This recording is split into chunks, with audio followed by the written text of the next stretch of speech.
Bonjour à toutes et tous. Aujourd'hui, on se retrouve pour une vidéo très particulière. Je sais que je le dis à chaque fois, mais là c'est vrai. Si vous avez regardé sur YouTube, la grande mode c'est de montrer le home training à la maison. Alors moi je vais vous montrer aussi ce dont je dispose et vous verrez qu'à un coût très bas, on a de quoi s'entraîner quand même sérieusement. Allez, on se retrouve.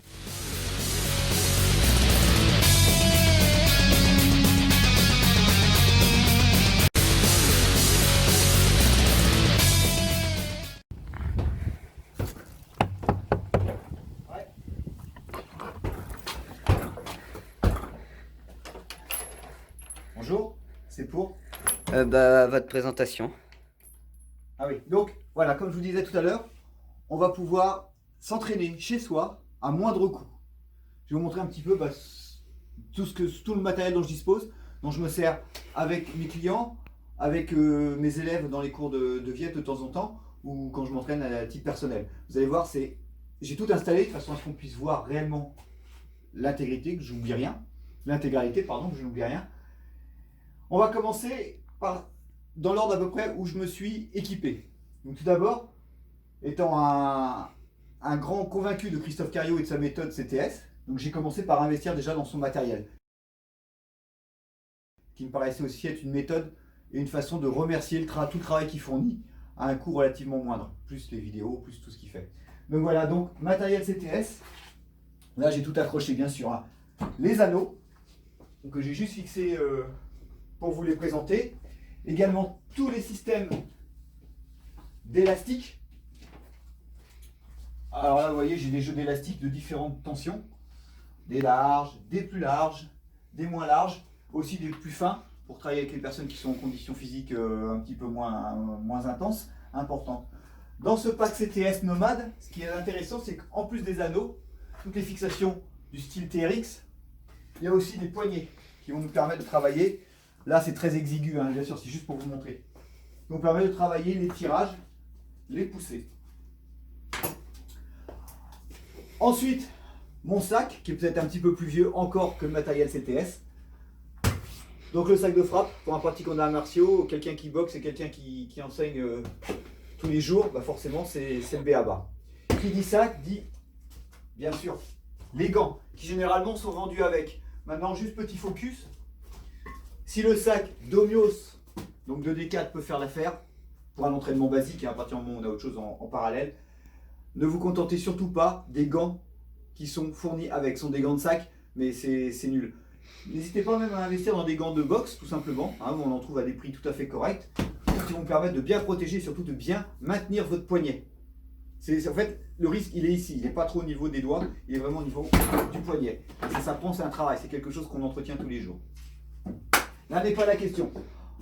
Ensuite, j'avais investi au début dans des kettles, un outil magique que j'ai découvert que j'ai approfondi durant le dernier confinement. Alors, c'est des 8 kg, mais étant à moins de 60 kg, je m'en sers beaucoup. Déjà pour apprendre les mouvements, c'est très intéressant. Il n'y a aucun risque de blessure avec ce poids.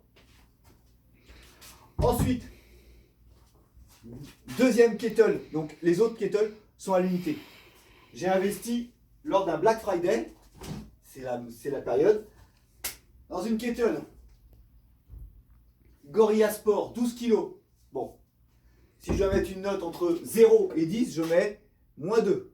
Une poignée énorme, une kettlebell en plastique qui glisse, qui est énorme pour un 12 kg. Vous voyez, hein, 8 kg, 12 kg.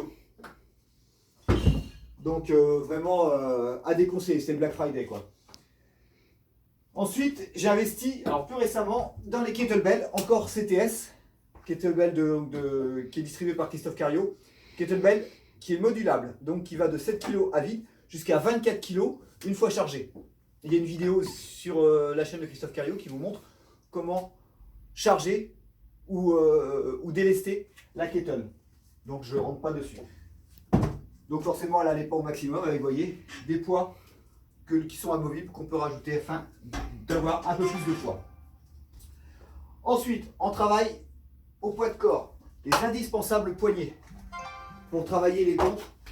Voilà. Et alors, sans avoir de raideur au niveau des poignets pour les personnes qui sont un petit peu plus limitées en termes de souplesse de poignet.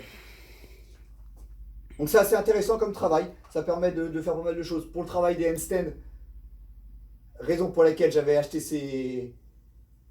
ces poignées, c'est pas pratique parce qu'elles tournent. Bon, voilà, mais elles me servent pour autre chose, c'est pas grave. On va passer maintenant, medicine ball, 5 kg, indispensable pour travailler tout ce qui va être gainage, pour travailler tout ce qui va être explosivité, notamment par rapport aux arts martiaux. Donc très intéressant, qui est le medicine ball. En barre de commentaires, j'essaierai de vous remettre grosso modo aussi les tarifs des différents ustensiles, approximativement.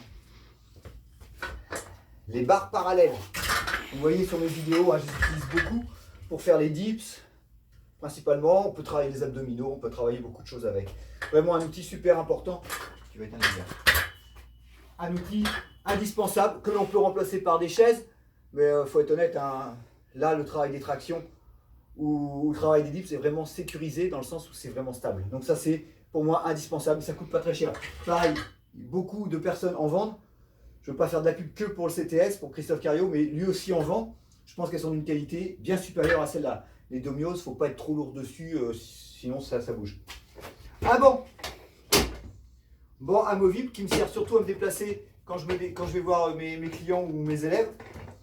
Donc amovible, j'ai dû payer ça 15 balles sur le bon coin, avec la paire d'haltères qui va avec.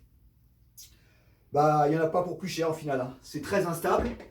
Là encore, faut pas être lourd. Ça fait le taf parce que c'est pas cher quoi. C'est pas cher du coup ça. Ensuite, on va passer à la barre. Donc la barre, c'est pas une barre olympique parce que à titre personnel, je me sers pas de suffisamment de poids. Pas besoin. Donc c'est une barre de 8 kg classique qui me permet aussi de m'entraîner au niveau des arts martiaux avec les armes longues quand je veux prendre un peu de vitesse. Les poids, donc ils vont aussi bien sur les haltères, donc j'ai deux paires d'haltères aussi. Donc les poids qui vont aussi bien sur les haltères. Alors on va faire du plus grand au plus petit. J'ai deux disques de 10 kg, j'ai 4 disques de 5. Et après je dois avoir, au niveau des deux, je sais pas, je dois avoir 4 jeux de 2 kg. Et au niveau des 1, je dois avoir le double. Vous voyez de quoi monter avec des charges qui, à titre personnel, me suffisent, qui ne suffiraient pas évidemment pour quelqu'un de beaucoup plus volumineux. Donc, objectif, c'est de racheter au moins 2 disques de 20 kg, je pense, assez prochainement. Qu'est-ce que j'ai pu oublier dans mon petit foutoir? Bon, après, j'ai du matériel spécifique pour la boxe, des pattes d'ours, des paos, etc. J'ai aussi la petite kettle, donc pour vous mesdemoiselles et mesdames, ou pour les plus jeunes, les adolescents. Donc la kettle.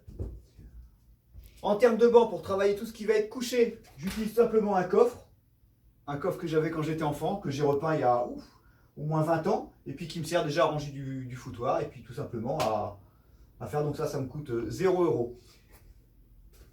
Le petit plus que j'ai dans ce local, donc j'ai déjà la chance d'avoir un peu de place, même si c'est vraiment pas fini, mais ça permet quand même de m'entraîner correctement, d'être à l'abri du froid et des intempéries. Le tapis de course, alors qui n'a rien de très moderne, mais qui a l'avantage de fonctionner.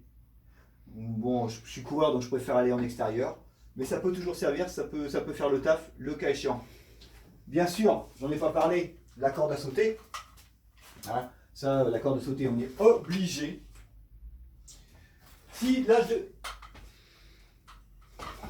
Si aujourd'hui je devais faire le point, que me manque-t-il? Qu'il me manque un banc pour ici de meilleure qualité que ça, qui pourrait me permettre effectivement de travailler en incliné avec plus lourd. Il manque un rack à squat, mais il faudrait quelque chose d'assez petit puisque je ne suis pas au plafond ici, donc il faut que je m'adapte aussi. Donc un petit rack à squat. Un tout petit peu de place, c'est prévu, que je puisse agrandir un petit peu au fur et à mesure.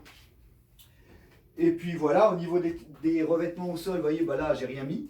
Et ici, je suis vraiment sur du Domios, donc du bas de gamme, soyons francs. C'est le minimum, ça fait le taf. Là aussi, progressivement, je vais agrandir. Voilà, vous voyez, donc je vais faire le calcul. Là, je ne peux pas vous donner un chiffre, je ne sais absolument pas pour combien j'en ai. Et franchement, il n'y en a pas pour cher dans tout ça, hein. Et puis ça s'est fait sur un certain nombre d'années. Donc effectivement, si vous êtes bodybuilder, si vous poussez vraiment très très lourd, il n'y a pas ce qu'il vous faut. Maintenant, si vous êtes polyvalent, un petit peu comme j'essaie de l'être et comme je cherche à faire partager cette vision des choses à mes clients et à mes amis, on a vraiment de quoi s'entraîner sérieusement, faire vraiment bien les choses. Comme je vous dis, à un moindre coût. Et voilà. Donc je vous invite à mettre en barre de commentaires ce que vous pensez de mon matériel, me dire si pour vous il vous manque quelque chose. Donc je vous dis, hein, pour moi il me manque un banc sérieux. Mais bon, c'est tout de suite 150 balles si on veut prendre un banc suffisamment solide qui peut encaisser au moins 200 kg. Bon, 200 kg, il faudrait qu'on soit presque 4 comme moi, quoi, hein, 3,5 comme moi quoi, dessus. Donc il y a de la marge. Mais vraiment quelque chose de solide. Il faudrait un rack à squat pour pouvoir poser. Sinon, je me sers de tréteau quand je fais du développé que je veux reposer. Parce que mes barres, j'ai pas envie de les abîmer. Et je me suis déjà retrouvé avec la barre un petit peu de travers, quoi. Donc ça c'est dangereux. Et c'est ce qu'il me faut. Un rack à squat, un banc, et puis au final, maintenant, ça commence à être pas mal, quoi. Et puis deux disques de 20 kg, je pense. Ou au moins deux de 10 en attendant. Voilà. Comme je vous ai dit, on va pas rester trop longtemps. C'est mon home gym. C'est la mode. Donc je voulais faire cette petite vidéo. Dites-moi en barre de commentaires si, donc comme je vous disais, si à votre avis il me manque quelque chose, ce que vous ajouteriez dans cette salle d'entraînement perso. Dites-moi aussi avec quoi vous entraînez, quel est votre matériel préféré. Et puis si vous avez des questions, vous n'hésitez pas à me les poser.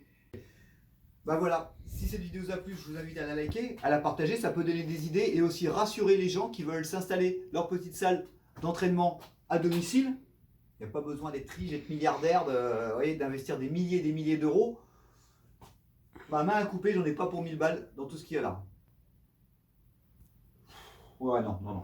Et je vous dis, en prenant de la qualité, à savoir tout ce qui va être matériel CTS, c'est un petit peu plus cher, mais c'est beaucoup plus résistant. Pour avoir essayé déjà les élastiques Decathlon et les élastiques CTS, ça n'a strictement rien à voir. Les kettlebells, je vous en parle pas. Bon, après, on trouve des choses bien, mais les modulables, c'est vraiment très pratique au fur et à mesure de votre progression. Vous pouvez charger un peu plus et ça, c'est quand même super confortable. Si ça vous plaît et si vous voulez en connaître un peu plus sur mon travail, n'hésitez pas à me rejoindre sur les réseaux sociaux. Sur Facebook, j'ai plusieurs pages actives santé, forme et nutrition. Form for Health, Franck Prépa Physique. Vous pouvez me retrouver aussi sur Instagram où je partage un peu plus mes entraînements au quotidien. Je parle un peu plus de nutrition végétale. Je commence à partager aussi plus régulièrement des circuits training. Ça peut peut-être varier un petit peu vos routines. Et puis vous pouvez vous abonner à la chaîne, activer la petite cloche pour ne rien rater des vidéos qui sortent. Il y a une vidéo self-défense qui sortira la semaine prochaine, donc à la fin du mois de novembre, pour la troisième. Je vous souhaite une bonne journée, entraînez-vous bien, commentez, partagez, faites vivre notre communauté et je vous dis à très bientôt. Ciao!